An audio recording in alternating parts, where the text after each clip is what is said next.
Bem, graças a Deus por estarmos mais uma vez aqui reunidos para juntos nós estarmos meditando nas Escrituras Sagradas. Eu peço uma bênção muito especial sobre a vida de todos que estão aqui presentes no nome do Senhor Jesus Cristo. Para mim é uma satisfação imensa estar aqui neste dia para expor as Escrituras Sagradas e assim transmitir a palavra de Deus a cada um de vocês que aqui estão presentes. Eu peço que Deus lhes abençoe grandemente e que vocês possam ter um ótimo aproveitamento da exposição da palavra de Deus no nome do Senhor Jesus Cristo. Para mim também é um privilégio e uma bênção muito grande estar dirigindo uma palavra àqueles que nos acompanham através do YouTube. Eu peço que Deus lhes abençoe grandemente no nome do Senhor Jesus Cristo. Agradeço aí por sua amável audiência, por tudo que vocês têm feito em prol deste canal. Peço que o Senhor lhes retribua em dobro. Peço que vocês aí nunca esqueçam de deixar um comentário aí, um Deus abençoe, um amém, qualquer que seja. Não deixe de deixar aí o seu like ou o seu dislike, para que a gente assim possa entender como é que vocês estão aí reagindo aos conteúdos que nós aqui publicamos. E também pedimos que aqueles que ainda não se inscreveram, se inscrevam no canal, clique aí no sininho das notificações, porque isso aí é muito importante para nós, para que assim, quando publicarmos um novo sermão aqui em nossa plataforma, vocês possam aí automaticamente já ser notificados com uma nova mensagem que foi publicada neste canal. E vocês que já são inscritos, verifiquem aí a sua inscrição, veja se está tudo correto, se o sininho está ativado, para que vocês também fiquem inteirados. Então eu peço que Deus lhes abençoe grandemente e que vocês aí que são nossos inscritos aí, divulguem o nosso trabalho, compartilhem aí um vídeo que vocês tiverem do seu agrado aí com um amigo no WhatsApp. Um vídeo que vocês publicarem já é uma grande bênção para o Evangelho ser divulgado aí para novas pessoas. Então nós pedimos aí que vocês divulguem para que essa mensagem possa chegar ao maior número de pessoas e possa abençoar a vida de outras pessoas também, assim como abençoou a vida de vocês. Então que Deus lhes abençoe grandemente. Sem mais delongas, quem estiver com a sua Bíblia, abra comigo aí no livro das Revelações, no livro do Apocalipse, no capítulo 1, de versículos 9 até o 20. Apocalipse, capítulo 1, de versículo 9 até o 20, será o texto base da nossa exposição nesta ocasião. Graças a Deus, pela misericórdia do Deus Todo-Poderoso, nós chegamos aí à última sessão deste capítulo 1, a última epícope do capítulo 1. E que Deus nos abençoe grandemente e que nós possamos compreender o conteúdo aí desta última sessão aí do capítulo 1 do livro das Revelações. Então quem estiver com a sua Bíblia, acompanhe comigo aí em Apocalipse capítulo 1, de versículos 9 até o 20. E diz assim, Eu, João, irmão vosso e companheiro na tribulação, no reino e na perseverança em Jesus, achei-me na ilha chamada Patmos, por causa da palavra de Deus e do testemunho de Jesus. Achei-me em espírito no dia do Senhor, e ouvi por detrás de mim grande voz como de trombeta, dizendo, O que vês, escreve em um livro, e manda às 7 igrejas, Éfeso, Esmirna, Pérgamo, Tiatira, Sardes, Filadélfia e Laodiceia.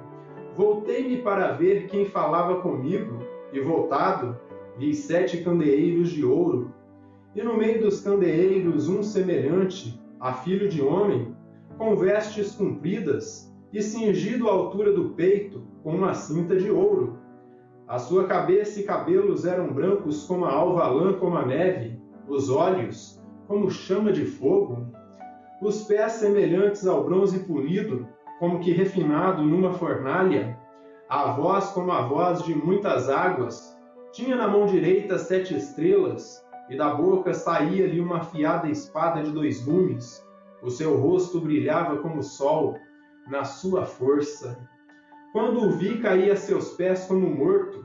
Porém ele pôs sobre mim a mão direita, dizendo: Não temas, eu sou o primeiro e o último, aquele que vive e estive morto, mas eis que estou vivo pelos séculos dos séculos, e tenho as chaves da morte e do inferno.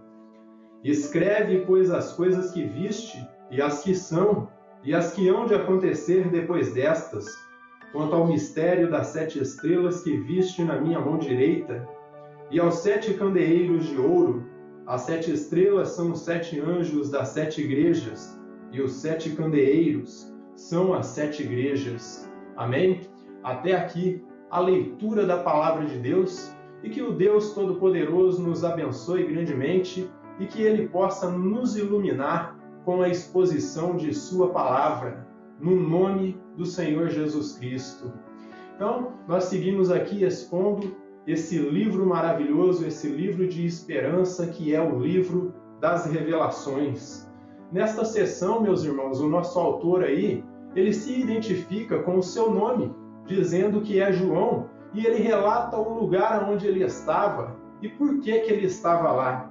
Então, sendo assim, João, o apóstolo, ele relata que ele estava aí exilado em uma ilha chamada Patmos, ilha que está situada a cerca de 80 quilômetros aí da cidade de Éfeso, ali na Ásia Menor, atual Turquia Ocidental, na costa do Mar Egeu. Então ele estava ali em um local que estava a 80 quilômetros dessa cidade de Éfeso.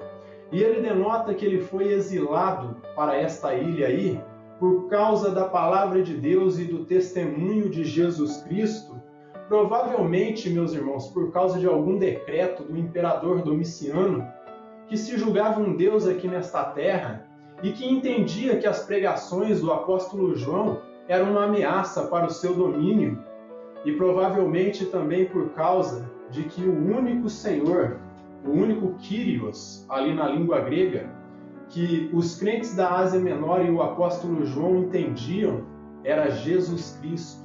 Esse era o único Senhor para eles. Eles não aceitavam nenhum outro Senhor que tomasse o lugar do nosso amado Salvador Jesus Cristo. E provavelmente por causa disso, o nosso querido apóstolo João, ele foi exilado ali para a ilha de Patmos.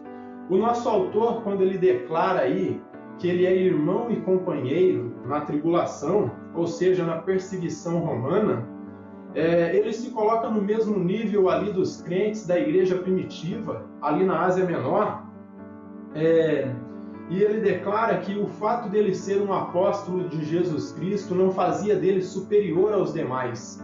Ele declara que ele é um crente como qualquer outro, só que com uma pequenina diferença: o compromisso que ele tinha de guiar o povo. Então ele era um crente comum, igual a qualquer outro, era o pastor da igreja de Éfeso, mas a única diferença que tinha entre os crentes comuns aí é o compromisso que ele tinha de guiar o povo. Então ele nos informa que em seu exílio ele foi arrebatado em espírito e que neste êxtase ele vê o Senhor Jesus Cristo em seu corpo glorificado, onde ele traça aí diversos símbolos. E nós devemos estar atentos a estes símbolos, porque cada símbolo ele tem um significado. Ainda que são símbolos que refletem coisas que significam coisas literais. Acompanhem comigo aí os versículos 12 até o 16. Voltei-me para ver quem falava comigo, e voltado, vi 7 candeeiros de ouro, e no meio dos candeeiros, um semelhante a filho de homem, com vestes compridas e cingido à altura do peito, com uma cinta de ouro. A sua cabeça e cabelos eram brancos como a alva lã, como a neve, os olhos como chama de fogo, os pés semelhantes ao bronze polido, como que refinado numa fornalha, a voz como a voz de muitas águas. Tinha na mão direita 7 estrelas, e da boca saía-lhe uma afiada espada de 2 gumes. O seu rosto brilhava como o sol na sua força. Antes de eu começar a expor esses versos aqui, gostaria de abrir um parênteses e comentar a respeito dessa espada que sai da boca do Cristo glorificado aí. Essa espada representa literalmente a palavra com a qual ele edifica tudo aqui nesta terra. Tudo que é edificado no reino de Deus é edificado e fundamentado na palavra de Deus, e não há como erguer um edifício cristão aqui nesta terra, um corpo de Cristo, se não for alicerçado na palavra de Deus. Então João ele passa a descrever aqui Jesus Cristo glorificado, Jesus Cristo em seu corpo ressuscitado, e vem com símbolos que revelam o Senhor Jesus em uma fase totalmente diferente da última vez que João havia visto o Senhor e Salvador Jesus Cristo.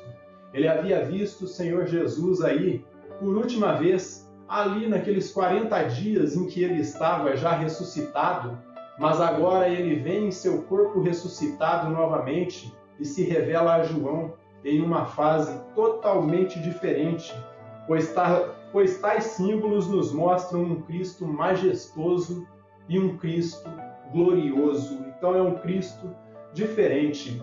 Esses símbolos refletem aí, primeiramente, o caráter de legislador do universo, o supremo juiz aí de vivos e mortos, que é o nosso Salvador, devido à sua túnica comprida e o seu cabelo branco como a alva lã, como a neve aí, não nos revelam a sua idade, mas as suas características aí de rei que ele vem, não revelam a sua idade, mas a sua autoridade, sabedoria e capacidade para julgar vivos e mortos. Então a cabeleira branca do nosso amado Salvador aí não refletem a sua idade, mas refletem a sua autoridade, capacidade e autoridade de julgar vivos e mortos. E depois João passa a expor um outro símbolo aí.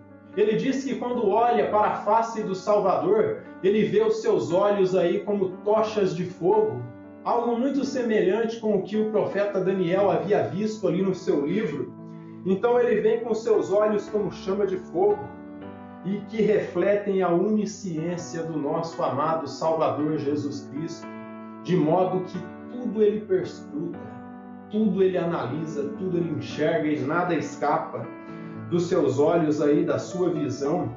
Abra comigo aí em Hebreus, no capítulo 4, em versículo 13. Veja o que o autor da carta aos Hebreus nos diz aqui, ó. Hebreus capítulo 4 e versículo 13. Então guardem isso no coração de vocês, que esses olhos aí como chama de fogo é um símbolo que reflete a onisciência do nosso Salvador, de modo que nada escapa dos seus olhos. Ele enxerga tudo, ele vê tudo, e tudo está patente diante de seus olhos, porque, como disse o proverbista Salomão, os seus olhos estão em todo lugar, enxergando bons e maus e vendo os atos que cometemos aqui nesta terra. Ele diz assim, ó, Hebreus capítulo 4, versículo 13, ó, e não há criatura que não seja manifesta na sua presença. Pelo contrário, todas as coisas estão descobertas e patentes aos olhos daquele a quem temos que prestar contas. Então o Supremo Juiz, ele tudo analisa, tudo ele enxerga, ainda as profundezas de nossa alma, as profundezas do nosso ser, e nada escapa do seu olhar, não importa o que seja. Então vamos seguindo aí, ó. E as suas pernas como bronze, ou como metal reluzente, refletem aí o seu poder e a sua força, poder esse que é estável, poder que dura por toda a eternidade.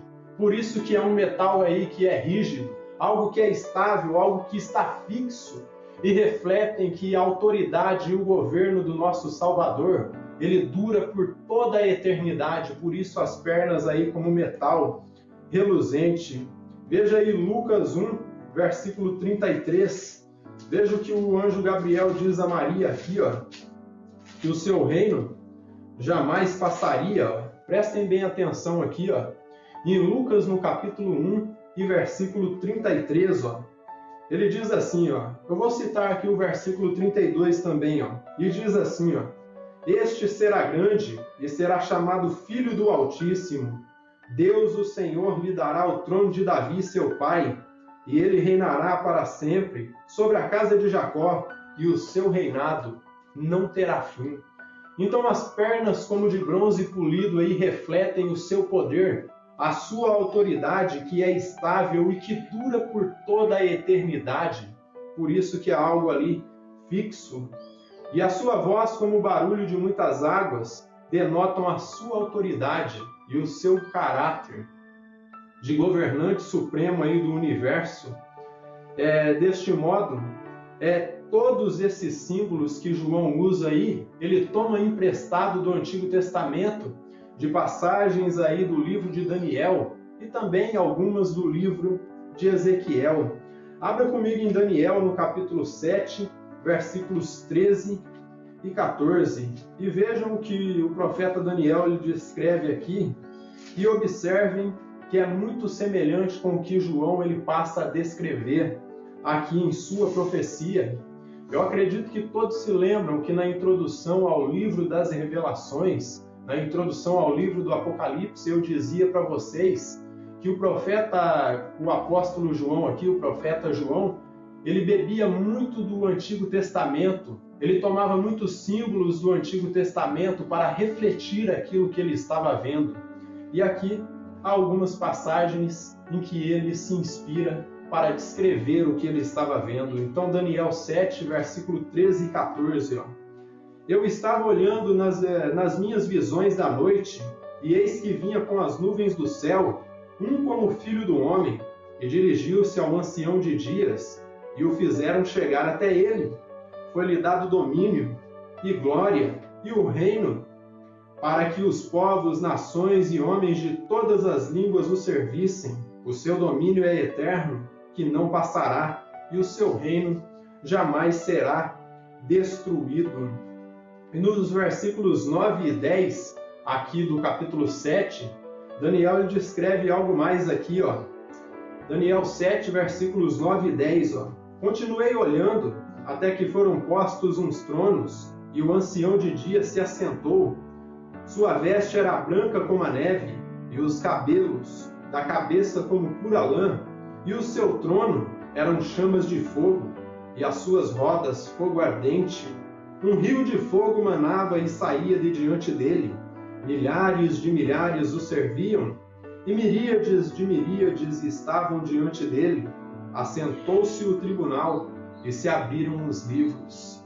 E aqui Daniel ele descreve aí a sala do trono, aonde ele vê aí o Cordeiro de Deus já como juiz de vivos e mortos, o supremo legislador do universo, rodeado aí de todas as hostes celestiais, esses milhares de milhares aí, essas miríades de miríades.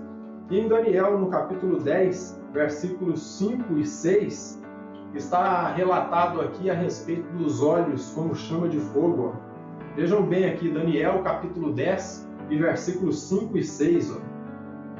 Levantei os olhos, e eis um homem vestido de linho, cujos ombros estavam cingidos de ouro puro de Ufaz. O seu corpo era como berilo, o seu rosto como um relâmpago, e os seus olhos como tochas de fogo. Os seus braços e os seus pés brilhavam como bronze polido, e a voz das suas palavras era como o estrondo de muitas águas. E aqui ele relata também o Cristo ressuscitado, aí com as suas pernas de bronze reluzente, com a sua voz como o rugido de muitas águas. Então, todos esses símbolos que nós encontramos aqui no livro das Revelações, João ele toma aí do Antigo Testamento para ser o mais bíblico possível, para demonstrar aquilo que ele estava vendo. Veja os versos 17 a 20, prestem bem atenção. Quando o vi, caí a seus pés como morto, porém ele pôs sobre mim a mão direita, dizendo: não temas, eu sou o primeiro e o último. E aquele que vive e estive morto, mas eis que estou vivo pelos séculos dos séculos, e tenho as chaves da morte e do inferno. E escreve as coisas que viste, e as que são, e as que hão de acontecer depois destas. Quanto ao mistério das 7 estrelas que viste na minha mão direita, e aos 7 candeeiros de ouro, as 7 estrelas são os 7 anjos das 7 igrejas, e os 7 candeeiros são as 7 igrejas. Então João ele segue aí transmitindo a sua visão de um Cristo glorioso, um Cristo tremendo que é Senhor sobre a morte, um Cristo que é Senhor aí do Hades, do lugar dos mortos. Quando ele declara aí que Cristo é o primeiro e o último, aquele que esteve morto, mas que está vivo para todo sempre, o Cristo que tem as chaves da morte e do inferno. E deste modo, isto denota um Cristo que é rei até no inferno, devido ao fato dele ser o imperador do universo completo, e desta forma um Cristo que é soberano, pois ele tem o controle de absolutamente tudo que acontece no universo. Pois ele revela a João as coisas que estavam acontecendo, as que já tinham acontecido e as que ainda iam suceder no futuro. Ele revela um Cristo que é onisciente, um Cristo que conhece todas as coisas, pois ele conhece o passado, o presente e o futuro de nossa história. Ele sabe o que é e ele sabe o que seria se o pecado não tivesse entrado no ser humano. Ele denota um guerreiro aí, um rei guerreiro que batalha por sua igreja, um Cristo que é soberano, que tem tudo sob o controle de suas mãos, porque ele anda aí no meio dos 7 castiçais, ele anda no meio da sua igreja. Esses 7 candeeiros aí representam a igreja, que reflete e brilha com a luz que vem do seu glorioso Rei Jesus Cristo. E o fato dele ter as 7 estrelas aí na sua mão direita, 7 estrelas que representam os 7 pastores que estavam aí nas 7 cidades da Ásia Menor, isso demonstra que ele tem o controle de tudo, que ele é soberano, que, como eu disse, ele é o rei do universo. Ele controla tudo, ele está no controle de absolutamente tudo. Ele passeia no meio da sua igreja, ele está sempre ao lado da sua igreja, no meio das provações. Um Cristo que não há como fugir da sua face. Um Cristo que é tão tremendo que não há como não nos submetermos à sua autoridade e à sua vontade. Abra comigo aí em Romanos 11, versículo 33 até o 36. Romanos 11, versículo 33 até o 36. O apóstolo Paulo ele disse assim, ó profundidade da riqueza, há uma grande profundidade, meus irmãos, nesse Cristo glorioso, nesse Cristo que é apresentado nas Escrituras, Ó profundidade da riqueza, tanto da sabedoria como do conhecimento de Deus, quão insondáveis são os seus juízos e quão inescrutáveis os seus caminhos. Então há uma profundidade imensa na face desse Cristo glorioso, Cristo que, como eu disse, não há como fugir de sua face, um Cristo que não há como não nos submetermos à sua vontade e à sua autoridade. Quem, pois, conheceu a mente do Senhor, ou quem foi o seu conselheiro, ou quem primeiro deu a ele, para que lhe venha a ser restituído? Porque dele, e por meio dele, e para ele são todas as coisas, a ele, pois, a glória eternamente. Amém. Esse Cristo apresentado por João aqui é um Cristo glorioso, um Cristo que vem como Rei do universo, soberano do universo, que tudo foi feito por ele, por meio dele e para ele, e para ele são todas as coisas. Por meio desses símbolos, nessa visão, João ele vê antecipadamente a vitória definitiva de Jesus Cristo sobre Satanás e seus seguidores, ali nos capítulos 19 até o 21 do livro das Revelações, um rei guerreiro que foi apontado por Isaías. Vejam bem aqui em Isaías, no capítulo 59, versículos 17 e 18. Prestem bem atenção aqui em Isaías 59, versículos 17 e 18. Ele diz assim, prestem bem atenção aqui, vestiu-se de justiça como de uma couraça e pôs o capacete da salvação na cabeça, pôs sobre si a vestidura da vingança e se cobriu de zelo como de um manto. Segundo as obras deles, assim retribuirá furor aos seus adversários e o devido aos seus inimigos. As terras do mar lhes dará a paga. Ele vem com essa aparência colossal para levar a sua noiva e para castigar todos os ímpios, todos aqueles que se rebelam em todos os tempos contra a sua autoridade, contra o seu poder, contra a sua majestade. Então, deste modo, meus irmãos, eu posso já concluir com três lições que nós aprendemos aqui no livro das Revelações por meio do relato do apóstolo João. João ele nos revela um Cristo aqui que é divino, não um simples homem ou um profeta, mas o Cristo divino homem, o próprio Deus em aparência humana, um Deus glorioso semelhante ao Pai. Quando ele declara que Jesus Cristo aí é o primeiro e o derradeiro, ele está demonstrando que Jesus Cristo é o próprio Deus. Ele demonstra aí em suas palavras que Cristo é o Alfa, ele é o originador de todas as coisas e ele também é o Ômega, ele é o consumador de tudo que nós vemos aqui no universo, atribuições que no Antigo Testamento eram dadas ao Deus Todo-Poderoso, a Yahweh. Abra comigo aí em Isaías, no capítulo 41, e nós vamos encontrar o profeta Isaías testificando que o Deus Todo-Poderoso ele é o primeiro e o último. Prestem bem atenção aqui, ó. Isaías 41 e versículo 4. Ó. Vejam bem o que diz aqui, ó. Quem fez e executou tudo, aquele que desde o princípio tem chamado as gerações à existência, e ele diz, ó, eu, o Senhor, o primeiro, e como os últimos, eu mesmo. E se nós seguirmos até o capítulo 44, de versículo 6, nós vamos encontrar Isaías dizendo o mesmo, que o Deus Todo-Poderoso ele é o primeiro e é o último. Atribuições que no livro das Revelações o apóstolo João aplica ao Senhor Jesus. Então, aqui em Isaías 44, e versículo 6, diz assim, ó, assim diz o Senhor, o Rei de Israel, seu Redentor, o Senhor dos Exércitos, eu sou o primeiro, e eu sou o último, e além de mim não há Deus. E no capítulo 48, o profeta Isaías ele fala o mesmo aqui também no versículo 12, ó, 48 de Isaías, e versículo 12, ó.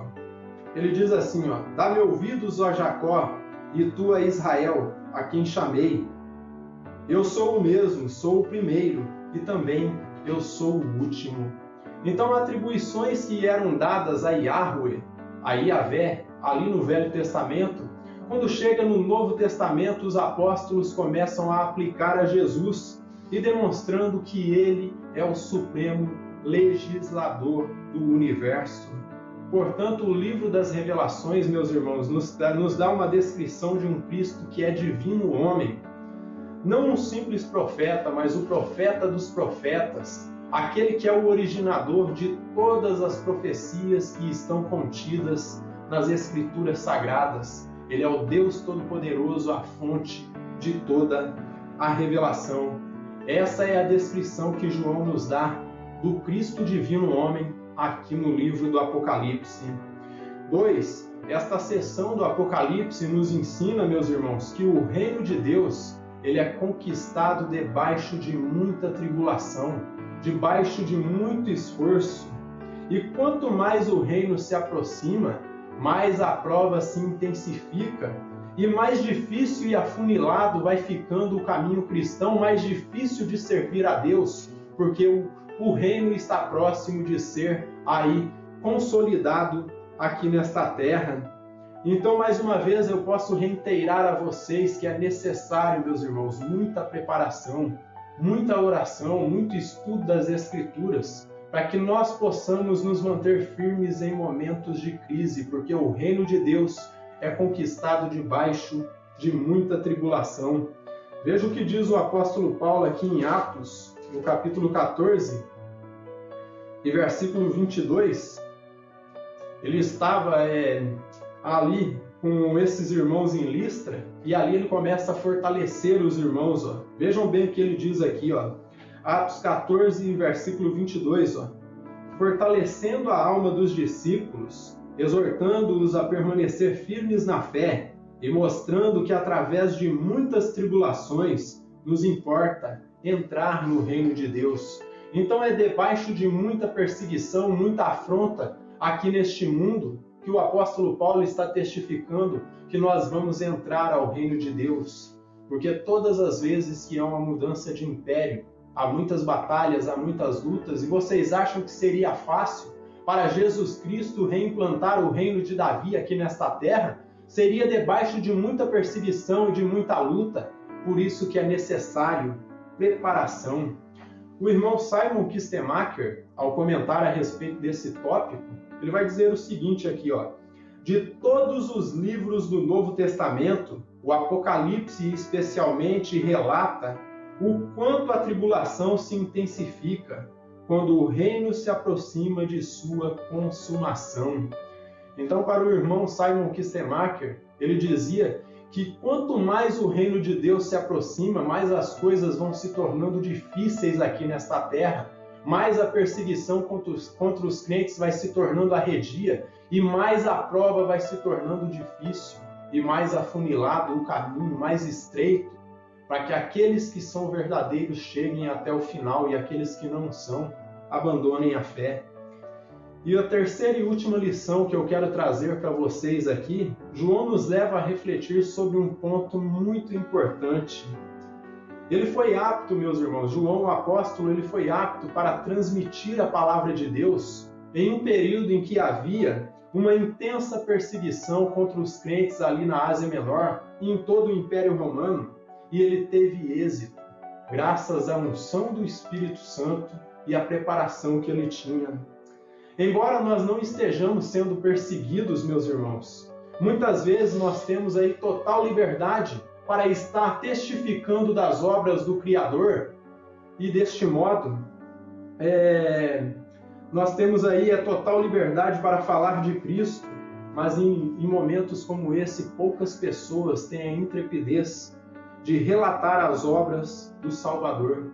E deste modo, se os crentes não têm coragem de falar com liberdade, será que vão ter coragem de falar sendo perseguidos aí como os apóstolos foram? É algo que nós temos que refletir dia a dia, porque nós temos total liberdade hoje para falar de Cristo e sua obra redentora para qualquer pessoa que passe por nossas vidas. Hoje nós temos liberdade. E quando terminar a liberdade, meus irmãos, se não estamos tendo essa intrepidez de falar das obras do Criador, enquanto temos liberdade, será que os cristãos vão ter a coragem de falar sendo perseguidos ali pelo anticristo? Nesse sentido, é tempo de nós refletirmos para ver em que a nossa fé está fundamentada, porque se não tivermos a segurança de falar de Cristo e sua obra agora, sendo livres, será que nós teremos essa intrepidez de falar sendo perseguidos e correndo risco de morte, assim como os crentes ali da Ásia Menor estavam correndo e assim como João correu o perigo, o risco de vida? Nós temos que refletir isso dia a dia para ver se quando chegar o momento de crise, será que a nossa fé vai estar fundamentada no Cristo genuíno, no Cristo verdadeiro? Ou será que a nossa fé vai estar fundamentada aí na areia? E quando a perseguição vier, a hora que chegar a hora do vamos ver, será que nós vamos abandonar? Então é necessário falar de Cristo agora, enquanto temos liberdade, porque quando chegar o tempo de perseguição, nós vamos ter a coragem de falar. Esses crentes ali na Ásia Menor, João também, eles tinham a convicção do Cristo ressurreto e não amaram as suas vidas ao ponto de entregá-las por amor à palavra de Deus e a Jesus Cristo, porque eles estavam fundamentados na palavra, eles sabiam em quem eles estavam crendo. Desta forma, devemos entender, meus irmãos, é necessário ter profundidade no conhecimento das Escrituras para que entendamos em que nós estamos fundamentados. Porque se não soubermos, não terá sentido sofrer por algo que você não conhece, por algo que você não compreende. Se você não compreende a realidade das Escrituras, será que vai fazer sentido você sofrer por causa de uma palavra que você não entende e não compreende? Mas se entende a realidade do Evangelho, a boa nova do Salvador, pode vir a perseguição que for. Assim como João e os crentes ali da Ásia Menor, você não vai negar a sua consciência, sua fé será profunda, sabendo que a sua certeza, a sua convicção, a sua força de falar aí e testificar de Cristo não vem de você, mas vem de Cristo e sua morte na cruz do Calvário. Veja o relato aqui dos crentes da Ásia Menor, em Apocalipse, capítulo 12, e versículo 11. Veja o que João declara a respeito deles aqui. Então, pode vir a perseguição como que for, como João e os crentes na Ásia Menor, você jamais negará a sua consciência, sua fé será uma fé consciente e o seu entendimento profundo, sabendo de fato o que é correto, guiado pelo Espírito Santo. E você entenderá, como eu disse, que a sua convicção, a sua segurança no Salvador não vem de você, mas a força vem ali da cruz, da morte do Salvador na cruz do Calvário. E ele diz assim, Apocalipse capítulo 12, versículo 11, Eles, pois, o venceram por causa do sangue do Cordeiro e por causa da palavra do testemunho que deram, e mesmo em face da morte não amaram a própria vida. Será que nós, quando estivermos em face da morte, meus irmãos, nós vamos amar a palavra de Deus ou nós vamos amar a própria vida? Então é necessário nós termos certeza em que nós estamos fundamentados. Na cruz ele nos legou o poder, a coragem e a intrepidez para testificar de suas obras. A nossa força vem dali, meus irmãos. A nossa força não vem da nossa preparação, não vem de nós mesmos. Ainda que a preparação é muito importante para que possamos testificar dessas obras do Salvador, mas nós devemos entender que a nossa força vem de Cristo. John Wesley, ao comentar esse tópico, ele diz o seguinte, é principalmente debaixo de várias aflições que a fé obtém a sua parte no reino de Deus. E quem quer que seja um parceiro deste reino, não está temeroso de sofrer por Jesus. 2 Timóteo, capítulo 2, versículo 12. Se sofremos, também com ele reinaremos. Se o negarmos, ele também nos negará. Deste modo, fundamente a sua fé nesse Cristo glorioso que é apresentado por João aqui nas Escrituras. Um Cristo que vem com a cabeleira branca, que reflete a sua autoridade, a sua sabedoria e o seu caráter de supremo juiz do universo. Um Cristo que tem as pernas aí como o metal reluzente que reflete a sua autoridade que se estende pelos séculos dos séculos e apresenta um Cristo que é rei por toda a eternidade. Um Cristo que aparece aqui no livro do Apocalipse com os olhos como tochas de fogo. Alguém aí que é onisciente, que conhece o passado, o presente, o futuro. Ele conhece o que é e o que seria. Ele conhece todas as coisas. É nesse Cristo que nós temos que nos fundamentar. Um Cristo glorioso que em breve vem buscar a sua igreja. Então se fundamente nesse Cristo. E assim você vai ter êxito em todas as provações. Que o Deus eterno nos abençoe grandemente.